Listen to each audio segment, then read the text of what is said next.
ver la pantalla.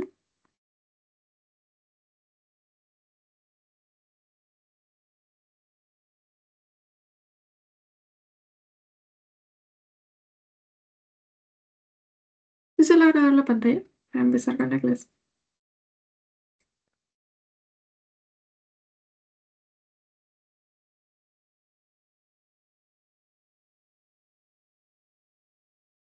Sí se ve la pantalla. Ahí está, gracias. Ya. A ver, déjame ver si puedo pasar a la siguiente. Ahí sí. Bueno, chicas, la clase del día de hoy va a ser del oxígeno. Supongo que ustedes han revisado un poco de la teoría porque no es un poco más corta que el resto. ¿Sí? Primero hablaremos sobre el oxígeno elemental, ¿está bien? Este va a ser producido por plantas, algas, cianobacterias e incluso por las formas de vida complejas como somos nosotros los seres humanos, que lo usamos para la respiración celular. ¿Está bien? Pero este mismo oxígeno elemental puede llegar a ser tóxico para ciertos organismos que son de tipo anaerobio, es decir, no necesitan el oxígeno para vivir. ¿Ok? Un alótropo de este oxígeno va a ser el ozono. ¿Alguna se acuerda de las clases anteriores a qué nos referimos con alótropo?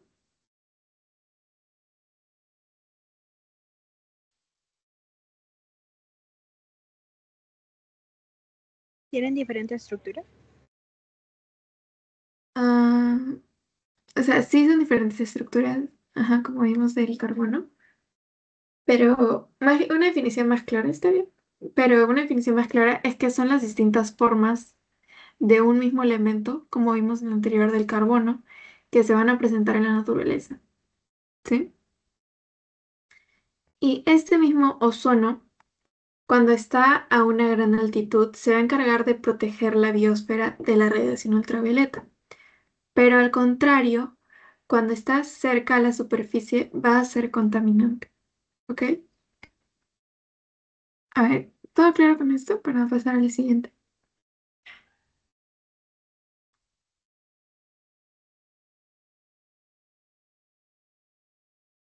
Ya voy a Todo pasar. claro, sí. Ok. Si hablamos sobre la distribución parcial de los elementos en el cuerpo humano, recuerden que es la misma tablita que hemos usado en las clases pasadas. Los elementos, si hablamos del porcentaje de átomos, es decir, de la cantidad de átomos que van a haber en el cuerpo humano, el del oxígeno va a ocupar un 25,75%. Mientras que si hablamos del volumen, es decir, del espacio que va a ocupar en total, el oxígeno ocupa el 65%. Como pueden ver, mm, ocupa mucho espacio en nuestro cuerpo. ¿Ok?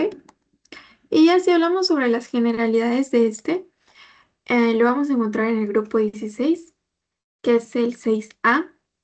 El libre en la atmósfera va a ocupar un 21% en volumen, pero un 23% en peso. O sea, va a pesar más que el espacio que va a ocupar. ¿Ok? En el caso del agua, el 89% del peso de esta va a ser oxígeno. Tiene un gran peso.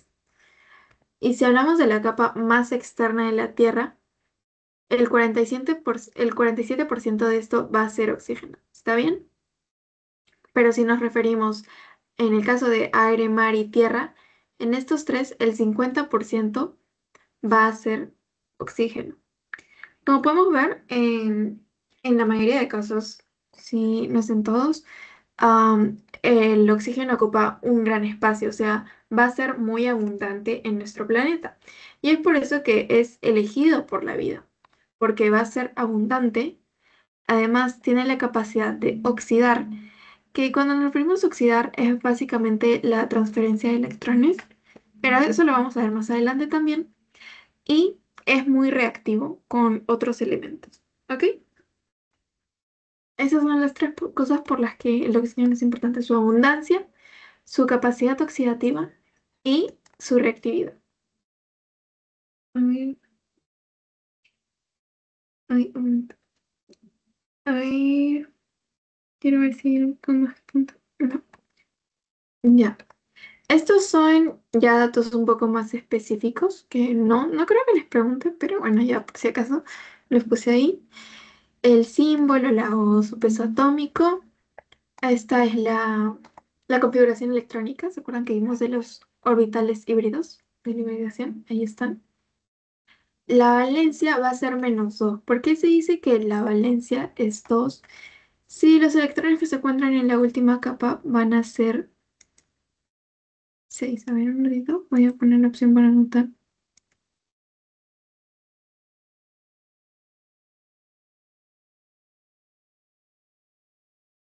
¿Por qué? Porque, como pueden ver en este caso... Sofía. Ay, un momento.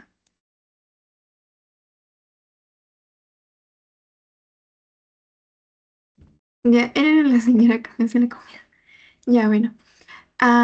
Como pueden ver acá, ay, no sé si se marca bien. En la última capa del electrón del átomo van a haber 6 electrones en el caso del oxígeno, ¿sí? Y esos son sus electrones de valencia, van a ser 6. Pero si nos preguntan solo la palabra valencia, solo son 2. ¿Por qué? Porque ¿se acuerdan de la ley del octeto que hablamos antes? Todos los elementos, excepto los gases nobles, lo que van a buscar es la ley del octeto. Es decir, de tener 8 electrones en su última capa para que puedan ser estables, ¿sí? Pero como el carbono, vemos en el nivel 2, si contamos 2 más 2, ahí van 4 más uno más uno, son 6 electrones, ¿sí? Entonces, electrones de valencia son los que están en el último orbital, pero valencia se refiere a cuántos le faltan para llegar al octeto, en este caso. A ver, vamos a borrar. Ya. El punto de ebullición, -183 grados centígrados, punto de fusión, el radio covalente y la electronegatividad. Recuerden que la última vez que hablamos de electronegatividad había hicimos como una premiación así de cuáles eran el mayor y el menor. ¿Alguno se acuerda cuál era el mayor? El elemento más electronegativo.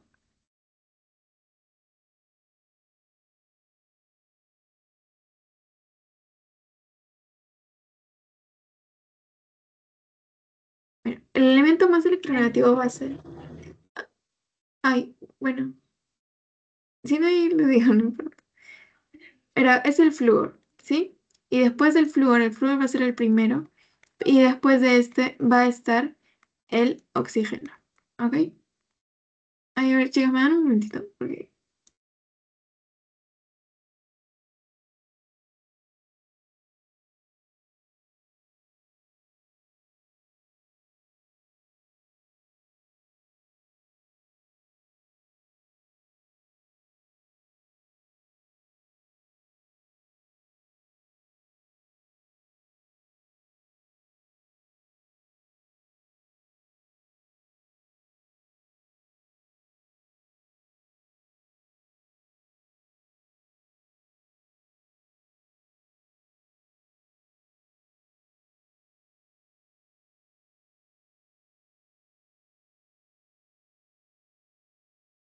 Ahora sí, disculpen, ya está. Como les decía, el más electronegativo va a ser el flúor, ¿sí? Y el que le va a seguir es el oxígeno. O sea, su electronegatividad también es alta en comparación al resto de los elementos. ¿Ya? A ver, vamos a seguir.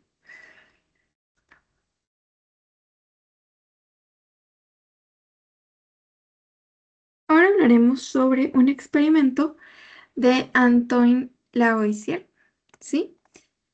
Él lo que hizo fue poner una vela, o sea, es como una explicación que nos da a la importancia del oxígeno y por qué no es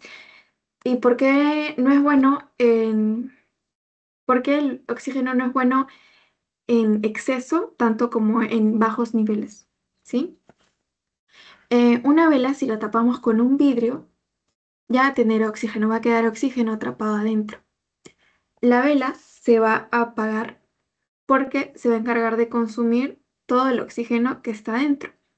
Y en el caso de un ser vivo, este va a morir cuando se acabe el oxígeno, porque sin oxígeno no podemos respirar, entonces no se podrían realizar las funciones básicas de la célula.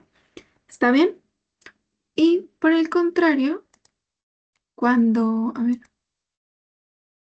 ¿no? ¿Ah? Ya.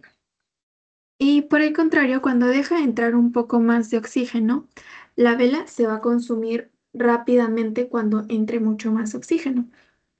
Y él nos dice que así como una vela se consume rápido con el oxígeno, sería nuestra vida si es que solo respiráramos oxígeno, porque no es lo único que vamos a respirar, necesitamos de otros elementos. ¿Ok? Y en el caso de un ser vivo, este puede ser dañado debido a las altas concentraciones de oxígeno. ¿Por qué? Porque el oxígeno va a tener una función de fármaco en nuestro cuerpo. ¿Y qué pasa cuando un fármaco es mal empleado?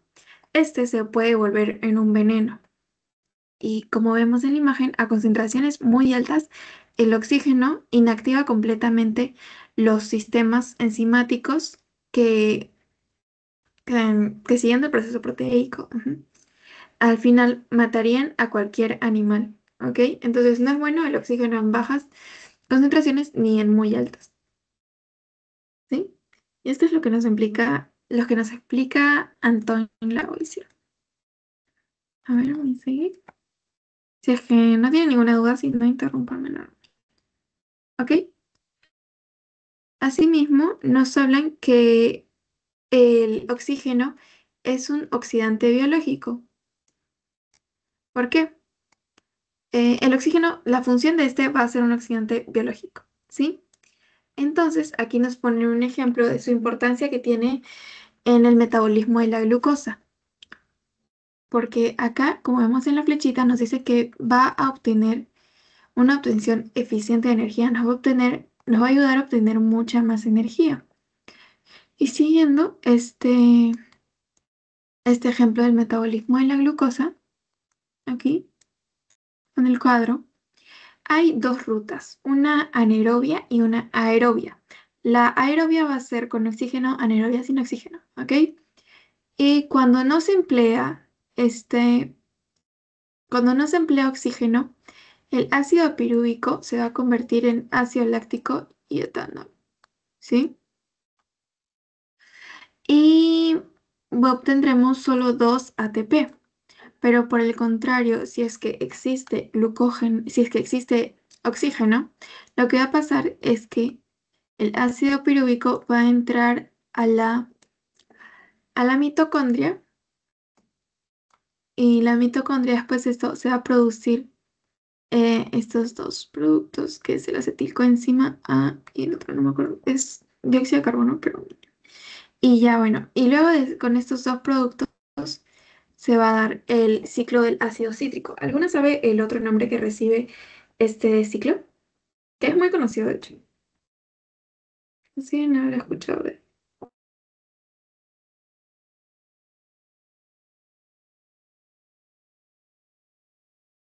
¿El ciclo de Krebs? Muy bien, es el ciclo de Krebs. Y en este, como pueden ver, va a llegar a una ruta mucho más larga, obtiene 2 ATPs y el oxidante final va a ser este oxígeno. ¿Ok?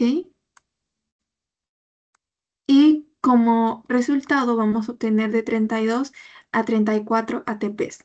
Si comparamos la ruta anaerobia, que solo obtienes 2, es mucha la diferencia de energía que podemos obtener mediante la ruta aeróbica. Por eso, podemos decir que nos ayuda a obtener una mayor eficiencia de energía, mucha más energía. ¿Sí? Ahora hablaremos de las diferencias que existen entre la respiración y la ventilación. Cuando hablamos de respiración nos referimos más a un proceso bioquímico, ¿ok?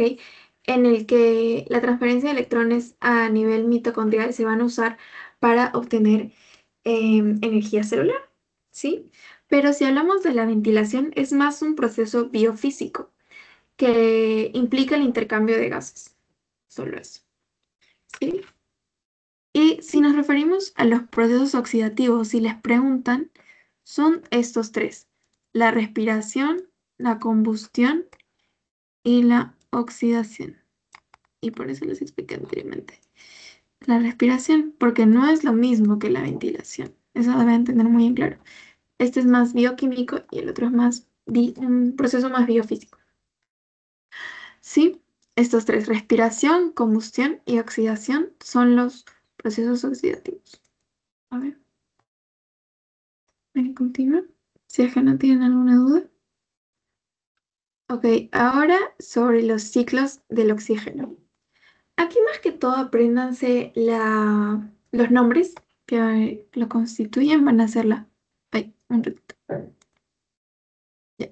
Van a ser la fotodisociación, la fotólisis, la fotosíntesis, la respiración aeróbica y por último la combustión, ¿sí? Como pueden ver, en los dos primeros, tanto en la fotodisociación como en la fotólisis, el producto va a ser oxígeno. O sea, uno de los productos va a ser oxígeno, en este caso es producto. Entonces, estos dos se van a encargar de la producción de oxígeno. Y me acuerdo que esto nos preguntó durante la clase, en el examen. ¿Quién sabe? A ver. Nos puso una imagen de estas dos reacciones, ¿sí? De la fotosíntesis y de la respiración aeróbica. Y el doctor nos preguntó qué era lo que veíamos, o sea, qué interpretábamos al poner esos dos. Y bueno, nadie respondió, pero después nos dijo que eran reacciones complementarias. O sea, que una va a depender de la otra. ¿Por qué? Porque si se dan cuenta, miren este producto. Ujú. Es el mismo que está aquí. Y el que está aquí, y el de aquí es el mismo que está aquí. O sea, los reactantes de uno van a ser el producto del otro, ¿sí? Y viceversa. Por eso se dice que el producto de una es el sustrato para el otro. Por lo tanto, si una deja de suceder, va a hacer que la otra también se detenga. Por eso es muy importante. Estas dos, fotosíntesis y respiración aeróbica, van a ser reacciones complementarias. ¿Ok? A ver, voy a... ¿Tienen alguna duda sobre esto para pasar a la siguiente diapositiva? ¿Mm? Ok. A ver,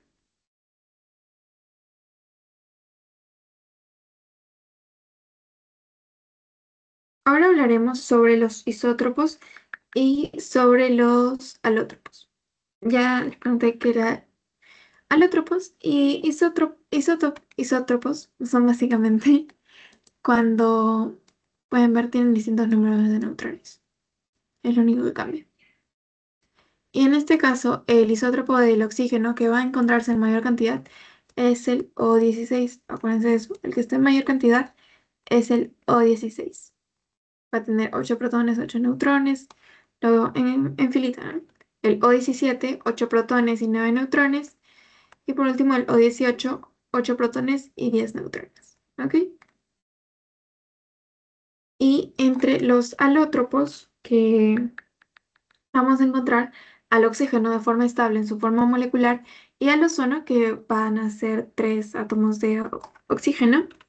Y entre las diferencias que mencionaron era que el oxígeno como molécula, el O2, no va a tener color ni olor, ¿ok? Pero en el caso del ozono va a ser altamente resonante, va a tener color y va a tener olor, ¿sí? Tengan eso en cuenta.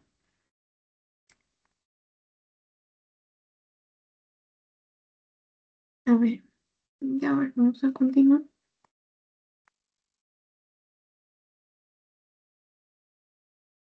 Am, Acerca de la molécula de oxígeno, es muy estable ya que su síntesis es muy exotérmica. ¿Eso qué quiere decir? Que que va a sintetizar, que al momento de producirse va a liberar energía, ¿ok? Y a este, como ya les mencioné, le faltan dos electrones en su capa de valencia, lo cual va a hacer que arrebate a otros elementos dos electrones y de esta forma es como los oxida. ¿Ok? Y aquí, ay, perdón.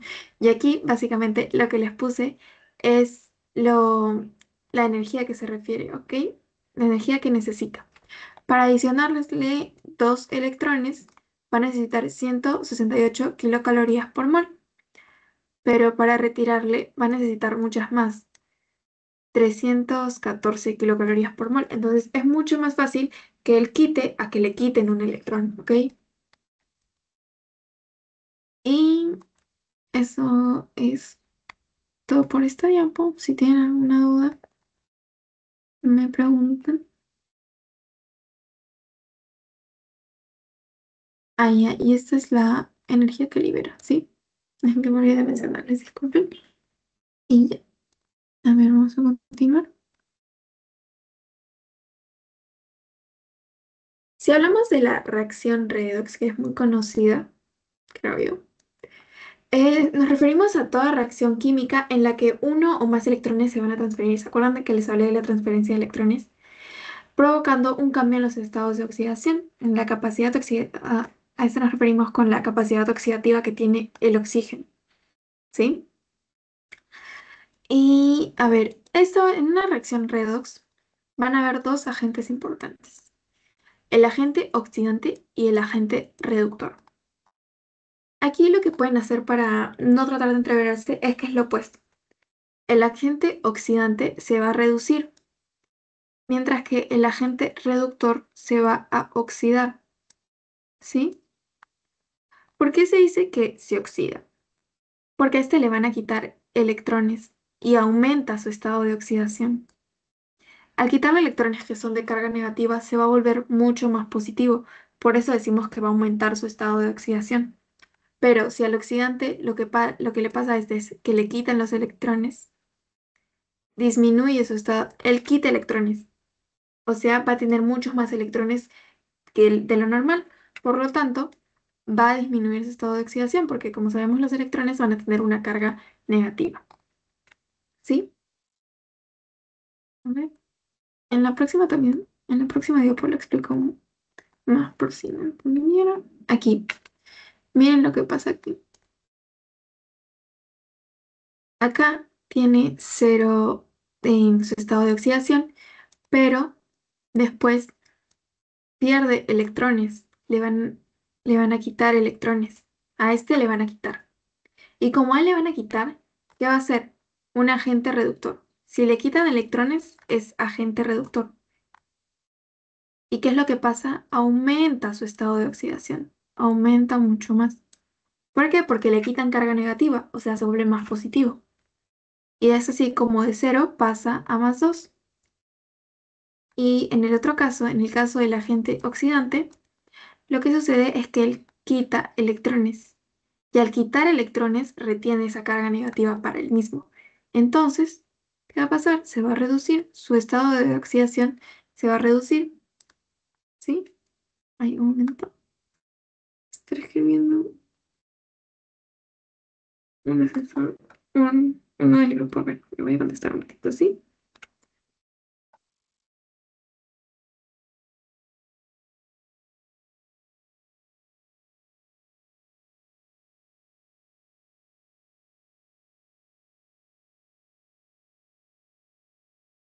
Ya. Como pueden ver, acá su estado de oxidación disminuye. Por eso es lo que vamos a decir que se va a reducir, ¿sí?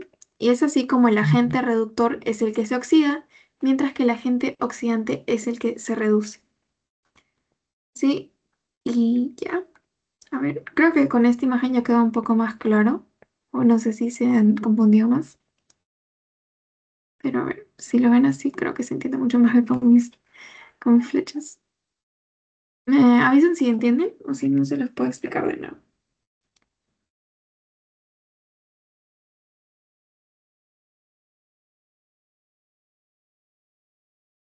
Bueno, creo que ninguna tiene ninguna duda, entonces vamos a continuar. Si hablamos, bueno, esto es lo que les comenté, redox viene de reducción, oxidación, redox, ¿sí? En la oxidación el átomo pierde un electrón, mientras que en la reducción el átomo gana un electrón, ¿ok? Y es importante recalcar que la oxidación y la reducción pueden darse sin que haya un intercambio de oxígeno, ¿ok? No es necesario que haya un oxígeno. Y esto pasa en la oxidación del yoduro de sodio, cuando ocurre y al mismo tiempo ocurre una reducción de cloro a cloruro de sodio. Es en esta reacción. Aquí es un ejemplo de cuando no se necesita un oxígeno, ¿sí? El yoduro de sodio pasa a yodo, mientras que el cloro pasa a cloruro de sodio. Eso es lo que les expliqué con una flechita por si no, porque es un poco confuso este tema, porque como son opuestos, puede llegar a ser un poco confuso, pero básicamente la oxidación va a perder electrones, o sea, se va a volver más positivo y por eso es que la flechita va hacia allá. Mientras que en la reducción va a ganar electrones y por eso es que la flechita está más hacia los lados negativos. ¿Ok? A ver, ahora vamos a ir con el siguiente.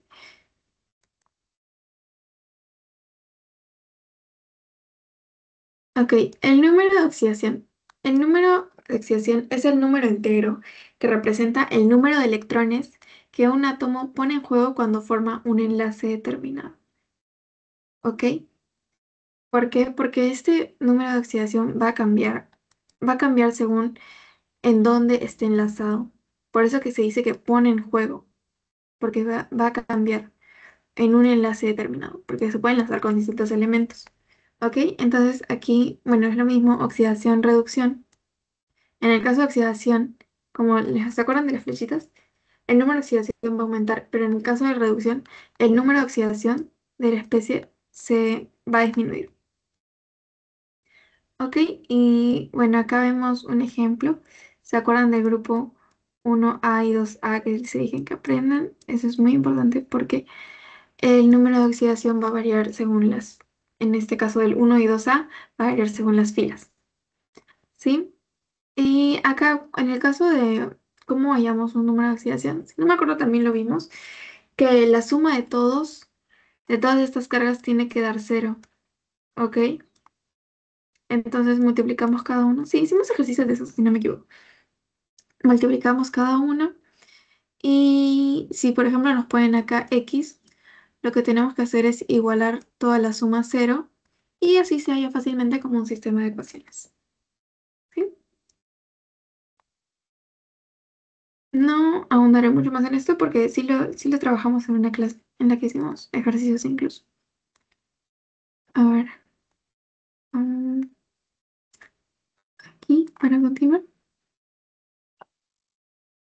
Ya. Es importante que, o sea, en términos generales de la oxidación, ¿qué va a hacer? Va a ser una pérdida de electrones. Toda oxidación va a suponer una reducción, no es solo una oxidación y ya. La oxidación siempre va a ir de la mano con la reducción de otro elemento, ¿ok? Y la reducción, por otro lado, es la captación de estos electrones. La oxidación es pérdida de electrones y la reducción es la captación de estos electrones. ¿Sí? Van de la mano los dos, porque uno no puede ocurrir sin el otro. ¿Ok? A ver, vamos a continuar.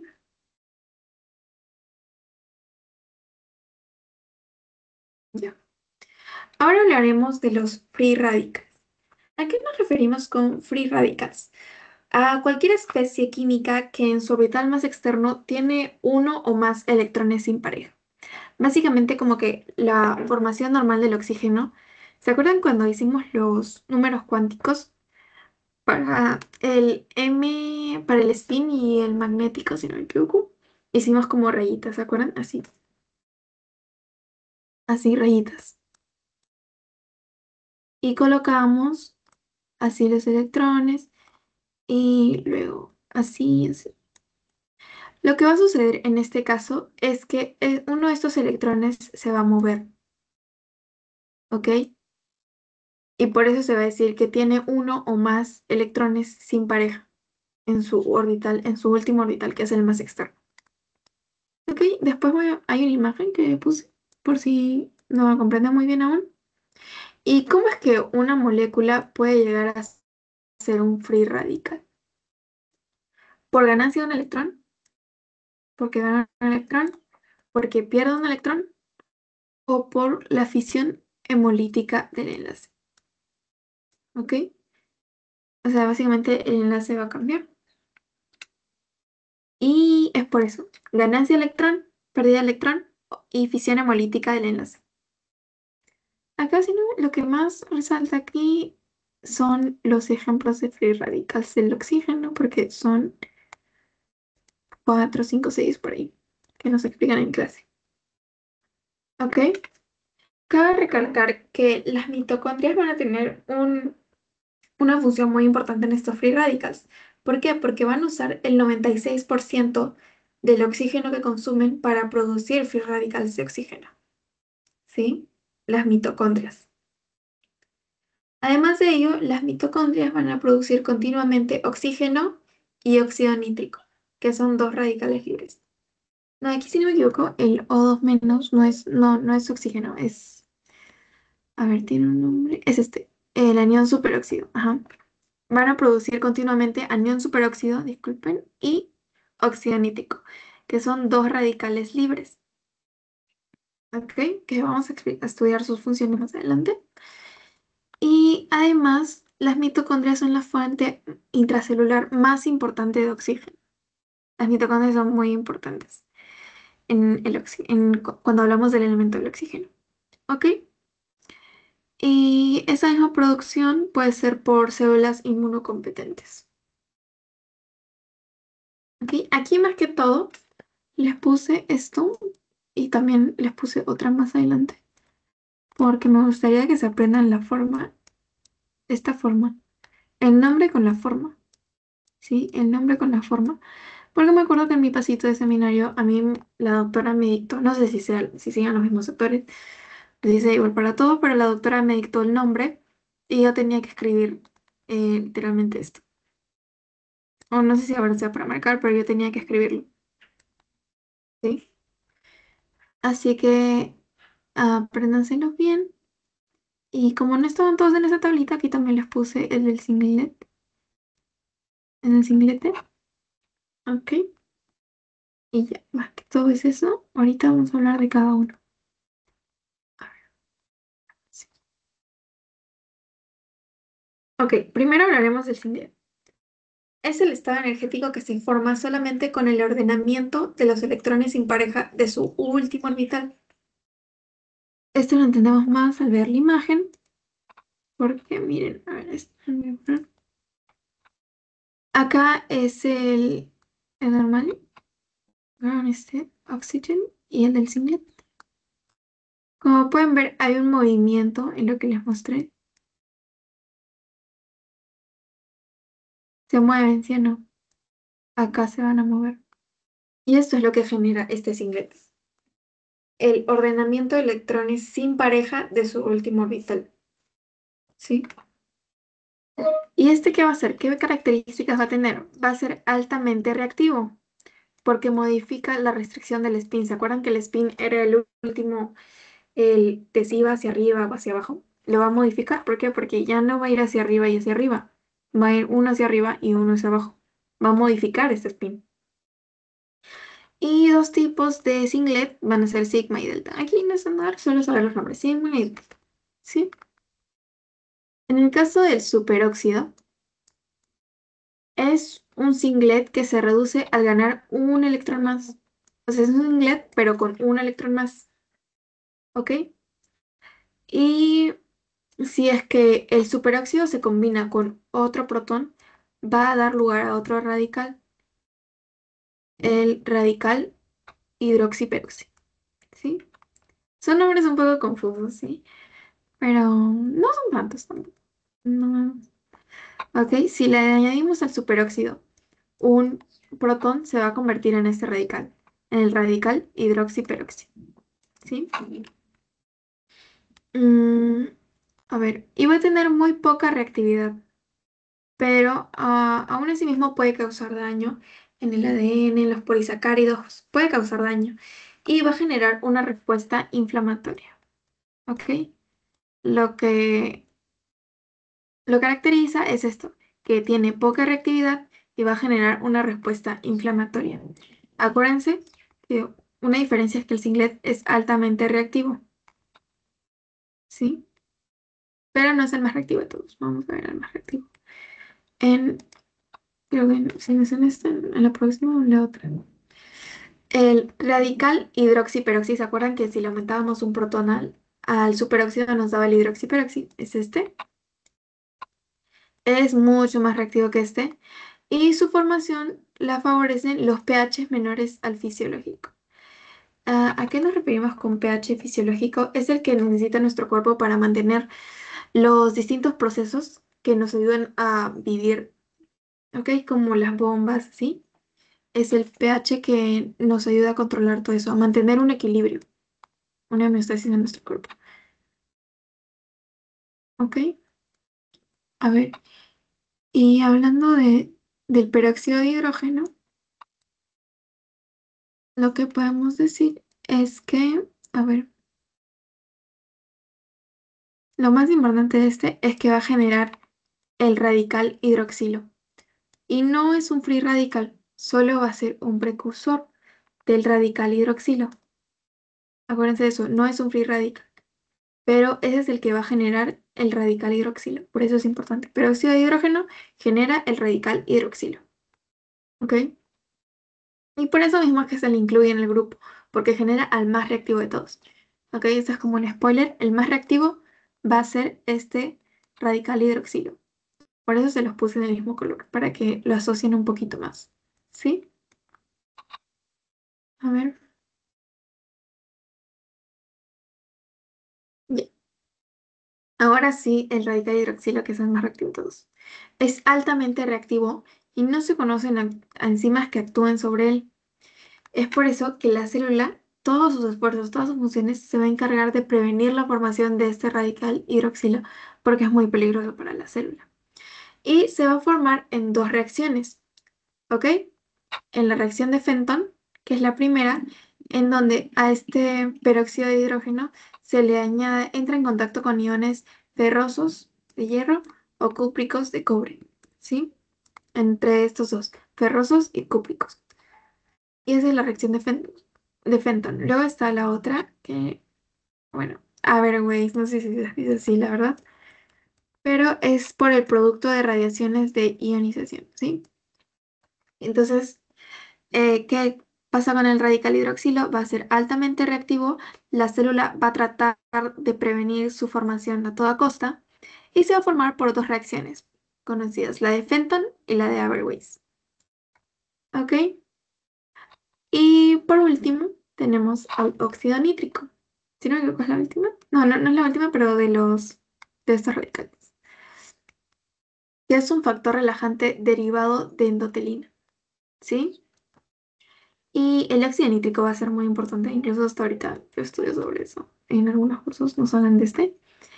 ¿Por qué? Porque cumple funciones como la vasodilatación, que es muy importante en el caso de un paro cardíaco. Lo que tratan es de inducirte óxido nítrico para la vasodilatación. También es un neurotransmisor cerebral, previene la agregación plaquetaria y es importante para la acción macrofágica de los macrófagos que se comen bacterias, así tejido muerto. Entonces, estas son las acciones más importantes. ¿Ok?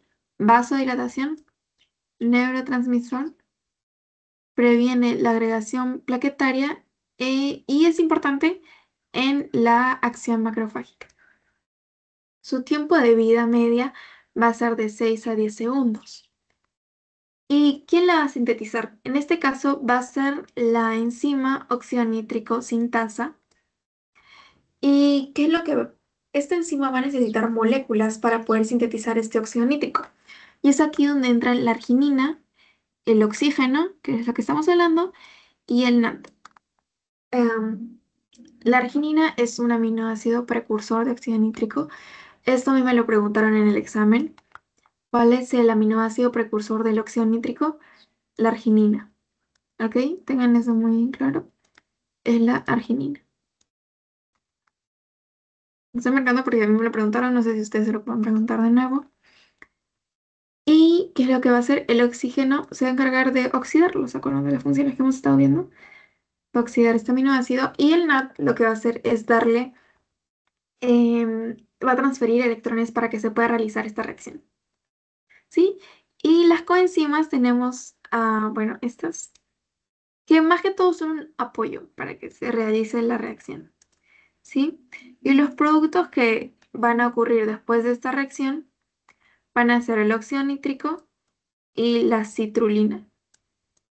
Según lo que estuve leyendo, la citrulina es, la arginina al final de todo se va a convertir en citrulina y lo señalan como un residuo, ¿sí? Pero ahí sí acuérdense de la arginina es el precursor, el aminoácido precursor. Ya, a ver. Y aquí más que todo lo que quise hacer era ponerles una imagen. Ay, no lo voy a... Con el afán de que se aprendan bien estas formas, ¿sí? Esto, el hidroxilo. Bueno, este del peróxido ya no viene, el peróxido de hidrógeno, porque no sé si les pueden preguntar. Y ahí miren lo que dice aquí. El oxígeno es altamente reactivo y oxidante. Las especies reactivas de oxígeno son moléculas inestables. Especies reactivas de oxígeno son estos free radicals, que también se les dice ROS, en las lecturas a veces se les menciona como ROS. Son moléculas inestables que contienen oxígeno y que fácilmente reaccionan químicamente con otras moléculas en la célula. ¿Ok? Van a reaccionar fácilmente con otras moléculas. ¿Sí? Y acá nos dicen, los radicales libres son moléculas que tienen uno o más electrones no apareados en su órbita de valencia más externa. ¿Se acuerdan cómo quedaba una rayita así sin completar? Así, no apareados en su órbita de valencia más externa. Y lo que pasa es que pueden robar o donar un electrón a otra molécula para alcanzar la estabilidad. Al tener esta facilidad de reaccionar con el resto, van a hacer que las otras moléculas caigan en un desequilibrio. Y eso sí como pueden ser muy malas para nuestro organismo, ¿sí? Si no me equivoco, lo que a mí me enseñaron en el seminario es que incluso el estrés puede producir free radicals. A ver, vamos a borrar así. Y ya estamos terminando. Como les dije, no era tan larga esta clase. Y aquí lo que quise hacer más que todo era un orden de esta reactividad que les estoy mencionando de los free radicals, ¿sí? Como podemos ver, el que se lleva la corona, y como ya les mencioné, va a ser el radical hidroxilo. Es el más reactivo. ¿Y por qué? ¿Se acuerdan que les mencioné que tenía una facilidad de reaccionar químicamente con otras moléculas? Este se va a encargar de atacar casi a cualquier biomolécula. Y con atacar nos referimos a donarle un electrón o a quitarle un electrón, ¿sí? Bajámoslo así. Y después le sigue el radical hidroxiperoxi, luego el anión superóxido, luego el singlete y el peróxido de hidrógeno. Ok, aquí el oxígeno molecular triplete es el normal, o sea, yo no lo consideraría, más lo puse porque estaba en el PPT. Pero, y como ya les mencioné, si les dicen free radical menor sería el singlete. Porque acuérdense que el peróxido no es radical, pero es precursor del radical hidroxilo, el más reactivo, ¿ok? Entonces, el más reactivo va a ser el radical hidroxilo, y entre los que son menos reactivos es el singlete de oxígeno, o si les ponen ya como opción, el peróxido de hidrógeno, ¿sí? A ver, ahora sí pasamos a borrar las anotaciones, creo que ahora sí toca la última diapositiva. Ujú. De la oxigenoterapia. ¿Qué es lo que va a buscar este método? Es mantener los niveles de oxigenación adecuados para evitar la hipoxia tisular. Hipoxia es la falta de oxígeno en los tejidos, ¿no? Y esta se va a conseguir cuando estos buenos oxígenos, esta buena oxigenación se va a conseguir cuando la presión parcial, se le pone así PP, así PP, de oxígeno en la sangre arterial va a alcanzar valores superiores a 60 milímetros de mercurio, ¿sí? Y esto corresponde a una saturación de hemoglobina del 90% aproximadamente, ¿ok? Entonces, si les ponen cuál es la técnica que busca mantener unos niveles de oxigenación adecuados y eviten la hipoxia tisular, la oxigenoterapia, ¿sí? Y esta oxigenación adecuada va a corresponder a valores superiores a 60 milímetros de mercurio, que es lo mismo que decir a una saturación al 90%. ¿Ok? Si no me equivoco, este es el último día, ¿sí? Entonces, ¿tienen alguna duda para responderlo? Si no, ya les paso el post-test por el chat.